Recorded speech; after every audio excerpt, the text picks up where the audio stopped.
অনুরোধ করব, ফিতনা ফাসাদ করবেন না, কারোর উপরে কোনো মাজলুমের উপরে জুলুম করবেন না, অত্যাচার করবেন না। সে হিন্দু হোক, দলিত হোক, আদিবাসী হোক, তার উপরে অত্যাচার করবেন না। সে মুসলিম হোক, তার উপরে অত্যাচার করবেন না। কিয়ামতের দিনে সব থেকে বেশি জাহান্নামে যাবে পুরুষদের মধ্যে কারা জানেন? নেতারা। এটা মাথায় রাখবে, তাদের দলটা বেশি ভারী হবে। তার এক নম্বর কারণ হচ্ছে ন্যায় বিচার না করার কারণে। যদি আপনি গ্রামের নেতা হন, আপনি যদি দেশের নেতা হন, আপনি যদি অঞ্চলের নেতা হন, আর আপনি যদি অন্যায় কাজ করেন আর অন্যায় বিচার করেন, তুমি তাহাজ্জুদ করলেও তোমাকে কিয়ামতের দিনে কেউ আটকাতে পারবে না। নবীজি বললেন, তোমার বাড়ির পাশে কে বসবাস করছে এটা দেখো না। সে যদি ক্ষুধার্ত হয়, সে হিন্দু হোক, দলিত হোক, আদিবাসী হোক, খ্রিস্টান হোক, সে যদি ক্ষুধার্ত হয় খাবার দাও, বস্ত্রহীন হলে বস্ত্র দাও, বিপদে পড়লে তার পাশে দাঁড়াও। জোরে বলবেন না সুবহানাল্লাহ। এর থেকে ভালো সম্প্রীতি আর কিছু হতে পারে? কিন্তু তা বলে এটা নয় তার ধর্ম তুমি পালন করবে। আমাদের দেশের লোক বলছে না না, মৌলবীরা কি বুঝে, ধর্ম যার যার, উৎসব সবার। তাহলে কুরবানির সময় বলবো গরুর ঠ্যাংটা ধরবি আই, কথাটা বুঝতে পেরেছেন না পারেন? তখন থানায় ইমাম সাহেব কে কে আছেন এখানে? আপনি আছেন ইমাম সাহেব? আচ্ছা, ইমাম দিকে থানায় ডাকে না কোরবানির সময়, ঈদের সময়? আপনারা ঈদগায় বার্তা দিবেন, আপনারা মসজিদে কওমের মানুষকে বলবেন তোমরা সম্প্রীতি বজায় রাখবে, পশুটা জবাই করলে লুকিয়ে করবে, পশুর মাংস যখন আত্মীয় বাড়িতে পাঠাবে তোমরা একটু ভালো করে প্যাকেট করে পাঠাবে, যাতে ইসলাম কেউ কি দুঃখ দিতে শেখায়নি। জোরে বলুন সুবহানাল্লাহ। এই বার্তাই দেওয়া হয়। কি ইমামরা এই বার্তাই দেয়, আলেমরা এই বার্তাই দেয়। আচ্ছা, তাইলে ধর্ম যার যার, উৎসব সবার হলে এই কথাটা বলার কি প্রয়োজন আছে? কষ্টটা ওই জায়গায় লাগে। ইসলাম বলছে কেউ কি কষ্ট দিও না। কোরআন লা ইলাহা ইল্লাল্লাহু ওয়া লা ইলাহা ইল্লাল্লাহ, তোমরা দুটো নৌকায় পা দিও না।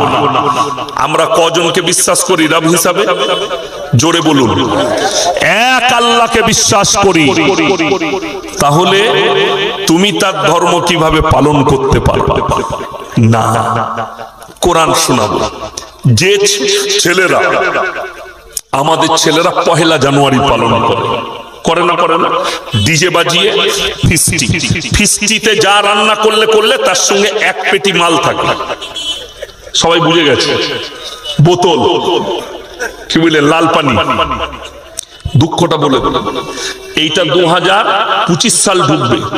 2023 সালের 30 ডিসেম্বর আমি জলসা করেছি মালদা সুজাপুর গয়েশবাড়ি। রাত 11:45 জলসা শেষ। আমার স্টেজ ছেড়েছি, আমি 1 মিনিট কোথাও দাঁড়াই না মাদ্রাসার কারণে। গাড়িতে চেপেছি, 13 মিনিট লেগেছে কালিয়াচক বাস স্ট্যান্ড আসতে। কত মিনিট বললাম? 13 মিনিট। আর মাত্র 2 মিনিট 3 মিনিট বাকি আছে, কাঁটাটা গিয়ে 12টায় ঠেকবে। এসে দেখলাম 5টা গাড়ি দাঁড়িয়ে আছে, আমার গাড়িটাও দাঁড়ালো। আমি ম্যানেজারকে বললাম নিচে নেমে দেখে এসো কি অবস্থা, কেন জাম লেগেছে এত রাত্রিতে, গাড়ি তো বেশি নেই। সে ঘুরে এসে বলছে 100টার মতো যুবক গোটা হাই রোডে দাঁড়িয়ে আছে, দুদিক জাম করেছে, প্রশাসন বাবুরা আছে, তারা 1 লাখ টাকার বোম বিছিয়েছে, 1 জানুয়ারি পালন করবে। এরা মুসলিম, একটা অমুসলিম নাই, সব কটা মুসলমান।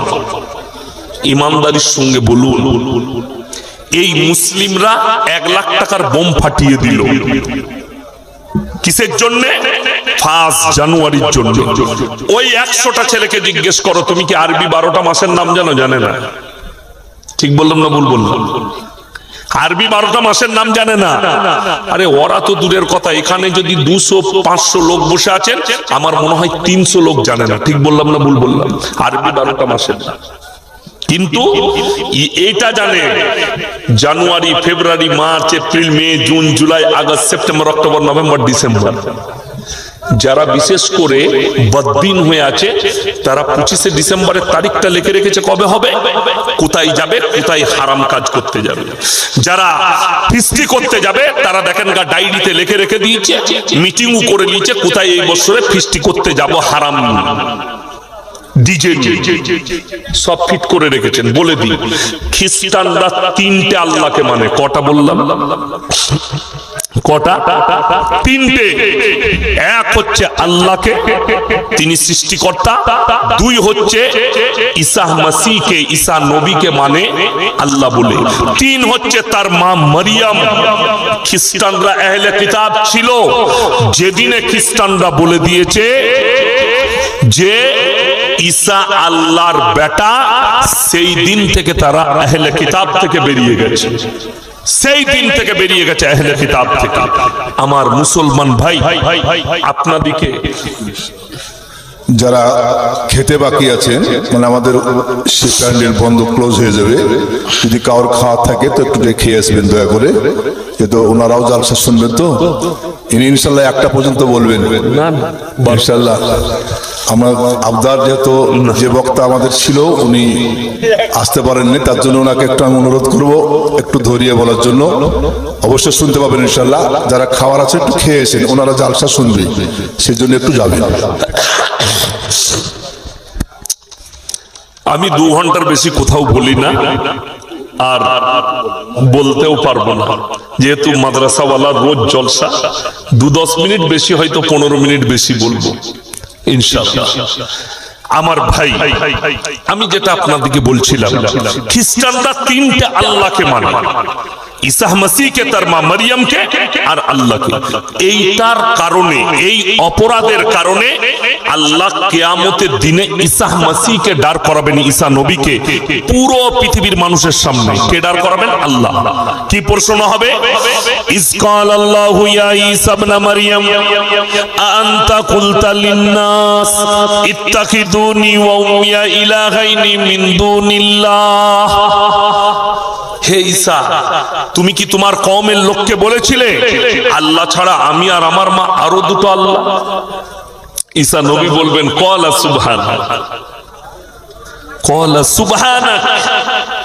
আল্লাহ, যে কথা বলার আমার হক নেই, অধিকার নেই, আমি এ কথা কেমন করে বলতে পারি? আর আমি যদি বলতাম ইন্নাকা আনতা আল্লামুল গায়ুব, অবশ্যই আপনি জানতেন, আপনি আলিমুল গায়ব। আল্লাহ বলবেন দাঁড়িয়ে যাও, আমি সব জানি, আমি খালি এদিকে বিশ্বাস স্থাপন করানোর জন্য দাঁড় করিয়েছি। তাদেরকে জাহান্নামের রাস্তা দেখানো হবে এবং তাদেরকে বলা হবে তোমরা যাদের উপাসনা করেছিলে গির্জায় ঢুকে, আজকে কেন তারা তোমাদের কোনো উপকারে আসছে না? মা বেটা হাত তুলে দিবেন, ঈসা মসিহ এবং মরিয়ম, আমরা তো তোমাদেরকে বলিনি যে আমাদের উপাসনা করো, তোমরা নিজে থেকে করেছিলে। কোরআন খুলুন, যে মুসলিম ছেলেরা 1 জানুয়ারি পালন করেন, যে মুসলিম ছেলেরা 25শে ডিসেম্বর পালন করেন, তাদের জন্য মারাত্মক অপরাধ কি কোরআনে আছে। সূরা ফাতিহার একবারই শেষ আয়াত, গায়রিল মাগযুবি আলাইহিম ওয়ালাদ দাল্লিন। মাগযুব মানে ইহুদি, আর দল্লিন মানে নাসারা। এই 2টো দলই পদভ্রষ্ট এবং এদের যারা অনুসারী হবে তারাও পদভ্রষ্ট হবে।